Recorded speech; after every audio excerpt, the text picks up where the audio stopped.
स्वागत है सभी का हमारे YouTube चैनल में। आज की हमारी वीडियो में हम ईथर्स की केमिकल प्रॉपर्टीज के बारे में बात करेंगे। तो ईथर्स की केमिकल प्रॉपर्टीज में हमारे पास दो मेन प्रॉपर्टीज रहती है। दीज आर, बोर्ड पे लिखी हुई है आपके लिए। तो यहां पर है number 1 cleavage of the CO bond, यानी कि आपके ईथर्स में ROR में R यानी कि कार्बन चेन, कार्बन और ऑक्सीजन का जो बॉन्ड है उसके क्लीवेज की बात करेंगे, उसके फिजन की बात करेंगे। एक कैटेगरी हमारी केमिकल प्रॉपर्टीज की ये रहती है और दूसरी प्रॉपर्टी हमारी रहती है इलेक्ट्रोफिलिक सब्स्टिट्यूशन। तो देखते हैं एक एक करके दोनों के बारे में। तो सबसे पहले स्टार्ट करेंगे हमारे पास क्लीवेज ऑफ CO बॉन्ड, यानी कि number first chemical property, cleavage of CO bond. ठीक है जी। तो पहले जनरल रिएक्शन से समझते हैं कि इस टॉपिक के अंदर हमने बात क्या करनी है। तो यहां पर हमारे पास हमारा एक ईथर रहेगा ROR। ईथर की रिएक्शन हम कराएंगे हमारे HX के साथ, हाइड्रोजन हैलाइड्स के साथ रिएक्शन चलेगी और फ्यूजन के दौरान हमारे पास हमें यहां पर मिल जाएगा अल्कोहल एंड RX, यानी कि ROH अलग निकलेगा और RX अलग निकलेगा। ठीक है, तो हमारे पास जो मेन प्रोडक्ट्स रहते हैं यहां पे, these are RX and ROH। तो जनरल रिएक्शन दे रहा हूं आपके पास कि ईथर्स को HX के साथ रिएक्ट कराने पर हमें क्या मिलता है। एक और रिएक्शन को कंसीडर करेंगे जिसमें हम हमारा HX एक्सेस में ले लेंगे। तो जब ये आपके पास HX हमारा एक्सेस में होगा, उस कंडीशन में हमारे पास हमें अल्कोहल नहीं मिलेगा, रादर हमें सिर्फ RX मिलेगा, that is twice of RX plus H2O। ठीक है, तो कंडीशन जो है हमारे पास, इसका ध्यान रखेंगे। एक्सेस ऑफ HX हुआ, HX होते हैं हमारे acids like HCl, HBr, HI। तो एक्सेस में जो हमारे एसिड हुए, तो ईथर के साथ HX की reaction will not give you alcohol, वो सिर्फ आपको RX देगा और वाटर इज रिलीज्ड आउट। तो जनरल रिएक्शन आपके पास ऊपर है जिसमें RX और ROH अल्कोहल निकल रहा है। वेराज इसकी एक स्पेशल कंडीशन आती है जिसमें हमारे पास HX जब एक्सेस में होता है तो हमारे पास अल्कोहल नहीं मिलता, RX और H2O इसका मेन प्रोडक्ट रहता है हमारे पास। तो यह है इंट्रोडक्शन हमारे पास हमारे क्लीवेज ऑफ CO बॉन्ड की। अब कुछ एग्जांपल्स को लेकर इस रिएक्शन को समझते हैं, आइए देखते हैं। तो स्टूडेंट्स, कुछ एग्जांपल्स हम कंसीडर करते हैं यहां पर। 2 से 3 एग्जांपल्स मैं आपके पास लूंगा यहां पे, और एग्जांपल्स कुछ इस तरीके की रहेगी कि CH3O CH2CH3 एक ईथर, इसको ले लेते हैं हम। दूसरी एग्जांपल में हम एक और ईथर कंसीडर कर लेते हैं, CH3O CH3H एंड CH3।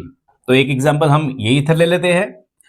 तीसरी एग्जांपल में हम आपके पास CH3O CH3 and CH3 consider कर लेते हैं।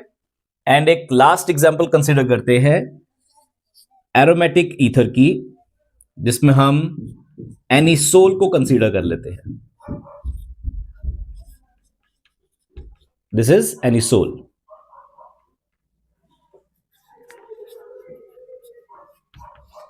ठीक है जी। तो ये कुछ 4 एग्जांपल्स मैं आपके पास रख रहा हूं to understand the chemical property cleavage of CO bond. तो बच्चों, लास्ट क्लास में भी मैंने आपको कुछ बताया था ईथर से रिलेटेड, और वो बहुत इंपॉर्टेंट चीज है।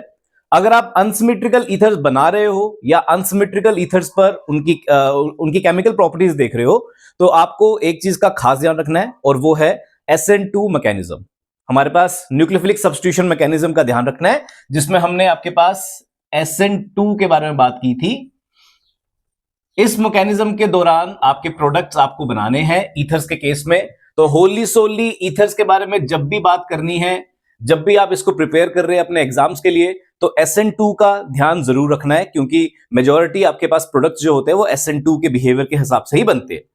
तो ये जो कुछ एग्जांपल्स जो मैंने ली है, इसमें मेरे पास ईथर में एक 1 डिग्री का कार्बन चेन है और दूसरी साइड भी 1 डिग्री का कार्बन चेन है।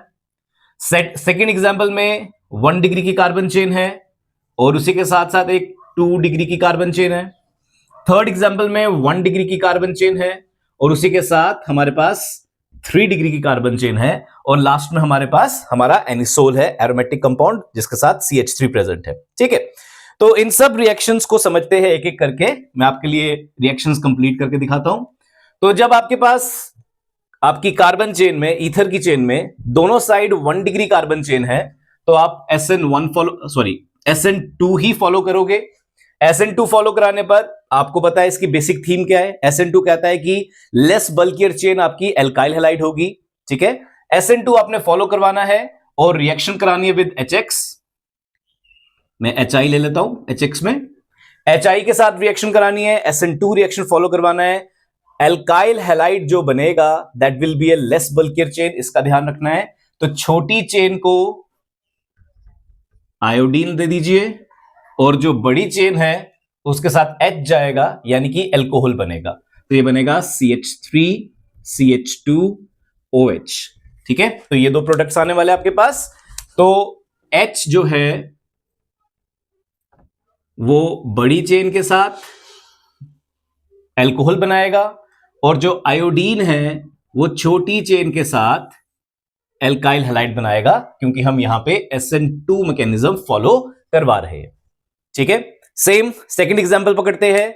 तो यहां पर हमारे पास 1 डिग्री एंड 2 डिग्री की कार्बन चेन है। अगेन हमारे पास यहां पर SN2 ही फॉलो करवाया जाएगा और अकॉर्डिंगली हमारे पास प्रोडक्ट क्या बनेगा, बड़ी चेन या 2 डिग्री की चेन जो है वो बनाएगी एल्कोहल और जो छोटी चेन है वो बनाएगी RX, यानी कि एल्काइल हैलाइड। तो यहां पर हमारे पास क्या प्रोडक्ट्स बन जाएंगे, CH3I एंड 2 डिग्री का एल्कोहल।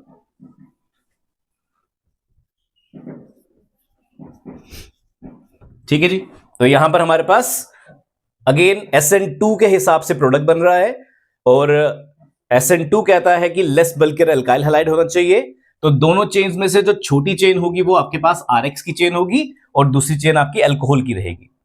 तीसरे एग्जांपल में आते हैं। तो यहां पर हमारे पास 1 डिग्री और 3 डिग्री का कंसेप्ट है।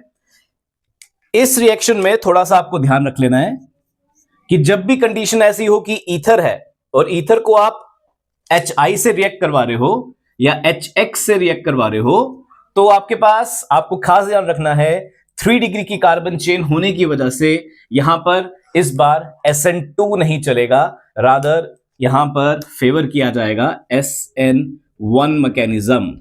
इस कंडीशन का खास ध्यान रखना है आप लोगों को कि जब 3 डिग्री की कार्बन चेन होगी तो SN2 नहीं लगेगा, SN1 लगेगा और आपका प्रोडक्ट जो होगा बल्कियर RX रहेगा, यानी कि 3 डिग्री का RX रहेगा और जो एल्कोहल है वो दूसरी रिस्पेक्टेड चेन के साथ बनेगा। ठीक है, तो प्रोडक्ट बन जाएगा इस बार हमारा CH3C CH3 CH3I plus CH3OH। तो इस कंडीशन का खास ध्यान रखना है।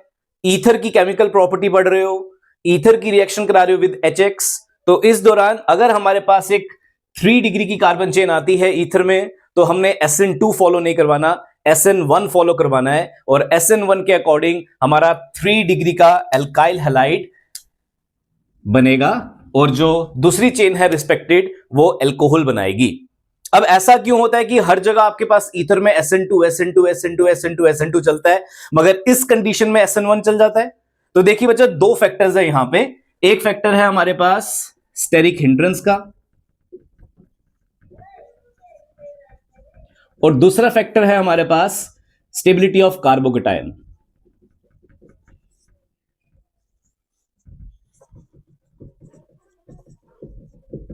ठीक है, तो जब आपके पास एक 3 डिग्री की कार्बन चेन आपको दिख जाती है तो यहां पर हम स्टेरिक हिंड्रेंस को प्रेफरेंस ना देते हुए हम स्टेबिलिटी ऑफ कार्बोकेटायन को प्रेफरेंस देते हैं और इस स्टेबिलिटी ऑफ कार्बोकेटायन के अकॉर्डिंग ही प्रोडक्ट बनाते हैं।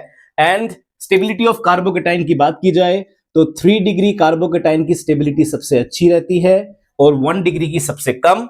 तो हम देख सकते हैं यहां पे हमारे पास 1 डिग्री की चेन है एंड 3 डिग्री की चेन है।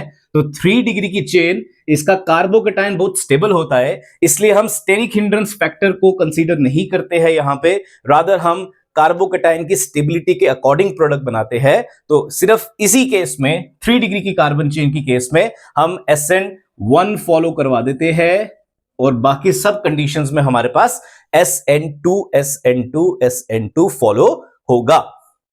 ठीक है, तो इस एग्जांपल का खास ध्यान रखते हुए आपको पता रहना चाहिए कि जब भी 3 डिग्री की कार्बन चेन आएगी ईथर्स के केस में, हम ईथर की केमिकल प्रॉपर्टी पढ़ रहे हैं, तो इस कंडीशन में आपको SN1 फॉलो करवाना है, SN2 फॉलो नहीं करवाना है। ठीक है जी।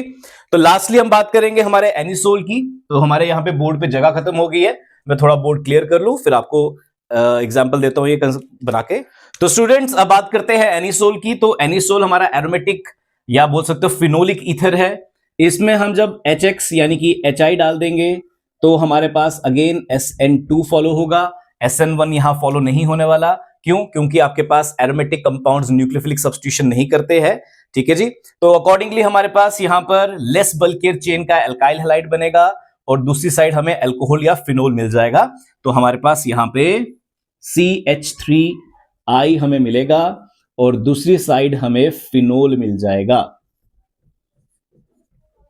तो एनिसोल की कंडीशन में भी हम SN2 फॉलो करवा रहे हैं, जिसमें आयोडीन लेस बल्कियर चेन के साथ बैठेगा और जो H है वो उठकर फिनोल बना देगा O के साथ बैठकर। ठीक है, तो यहां पे फिनोल और CH3I यानी कि यहां पर भी हमारे पास SN2 मैकेनिज्म फॉलो करवाया जा रहा है।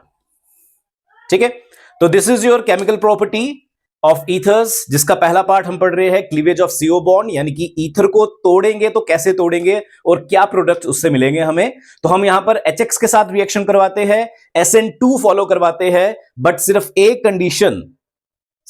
कंडीशन है जहां पर SN1 मिलेगा, और वो है कि ईथर में जब आपके पास आपका 3 डिग्री कार्बन चेन आ जाए तो आप वहां पर SN1 फॉलो कराओगे, अदरवाइज आप हर कंडीशन में इसमें SN2 ही फॉलो करवाओगे। अब चलते हैं हम हमारी नेक्स्ट प्रॉपर्टी की तरफ, second one which is electrophilic substitution. आइए देखते हैं उसके बारे में बच्चों। तो स्टूडेंट्स हम बात करते हैं हमारी सेकेंड केमिकल प्रॉपर्टी की, जो कि है हमारी इलेक्ट्रोफिलिक सब्स्टिट्यूशन।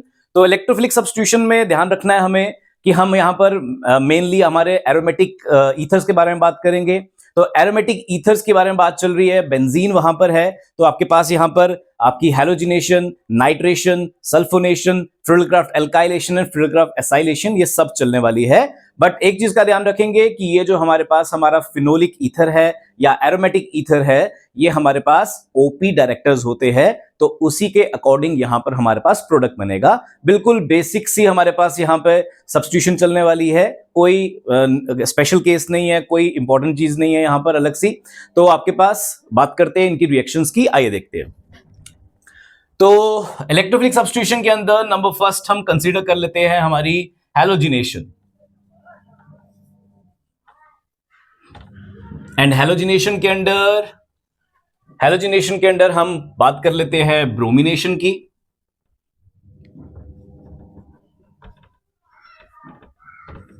ठीक है जी। तो ब्रोमिनेशन के लिए क्या रहता है, हम एक एरोमेटिक ईथर पकड़ लेंगे। चलिए हम एनिसोल ही पकड़ लेते हैं।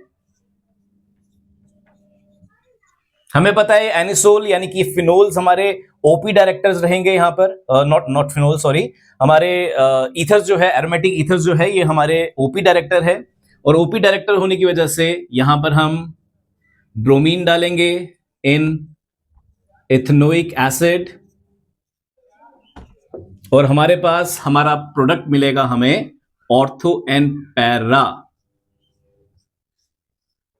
ऑर्थो पोजीशन पे ब्रोमीन मिलेगा, एज वेल पैरा पोजीशन पे हमें ब्रोमीन मिलेगा। तो कुछ नई चीज नहीं है, हमें पता है यहां पर आपके पास कि हमारा जो एरोमेटिक ईथर है ये एक OP डायरेक्टर है, इसी वजह से हमें जो प्रोडक्ट मिलेंगे ऑर्थो एंड पैरा प्रोडक्ट्स मिलेंगे, और साथ ही में हमारे पास बाय प्रोडक्ट मिल जाएगा HBr out. Twice of HBr out रहेगा यहां पर। तो ये रही हमारे पास ब्रोमिनेशन। इस तरीके से चलेगी क्लोरीनेशन, हैलोजिनेशन के अंडर आती है। सेकेंड रिएक्शन की बात कर लें तो सेकेंड हम बात करते हैं हमारी नाइट्रेशन की। ठीक है, तो नाइट्रेशन के लिए हमें नाइट्रेटिंग मिक्सचर चाहिए होता है, और नाइट्रेटिंग मिक्सचर है HNO3 विद H2SO4, राइट। तो यहां पर अगर हम हमारे एनिसोल की नाइट्रेशन करना चाहें तो नाइट्रेटिंग मिक्सचर की प्रेजेंस में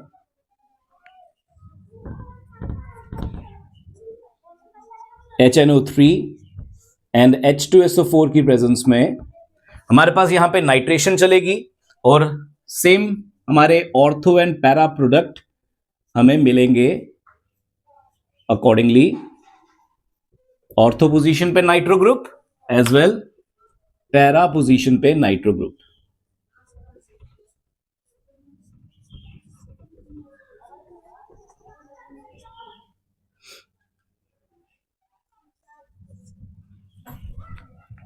ठीक है जी, तो हमारे पास यहां पे हैलोजिनेशन, नाइट्रेशन।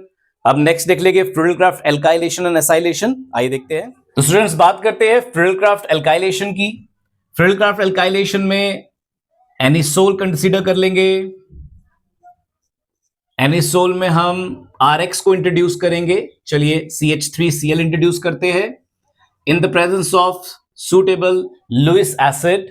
तो हमारे पास यहां पर एल्काइलेशन हो जाएगी। ये एल्काइल ग्रुप जाके बेंजीन में बैठेगा और बेंजीन का HCl निकालकर बाहर। इसी तरीके से प्रोसीड करते हैं। पिछले रिएक्शंस में भी ऐसे ही प्रोसीड किया था। तो हमारा जो प्रोडक्ट बन जाएगा ऑर्थो पोजीशन पे मिथाइल एंड पैरा पोजीशन पे मिथाइल हमारे एनिसोल के।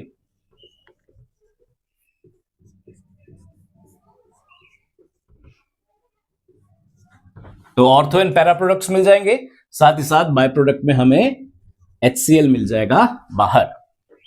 ठीक है, इसी तरीके से हम एल्काइलेशन के बाद एसाइलेशन भी देख लेते हैं।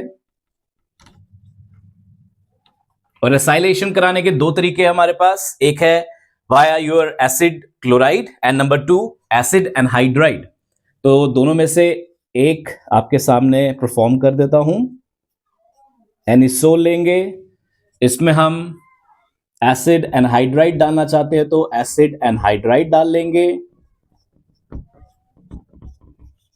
ठीक है, और सुटेबल लुइस एसिड लेंगे। रिएक्शन प्रोसीड करेगी बिल्कुल सेम। एसाइल ग्रुप को छोड़कर बाकी सारा पोर्शन बाहर निकलेगा। This is your acyl group. और ये एसाइल ग्रुप जाकर इस हाइड्रोजन की जगह ऑर्थो एंड पैरा पोजीशन दोनों पोजीशंस पे बैठेगा और हमारा प्रोडक्ट रहेगा OCH3 बेंजीन। ऑर्थो पोजीशन पे रहेगा एसाइल ग्रुप और पैरा पोजीशन पर भी रहेगा एसाइल ग्रुप।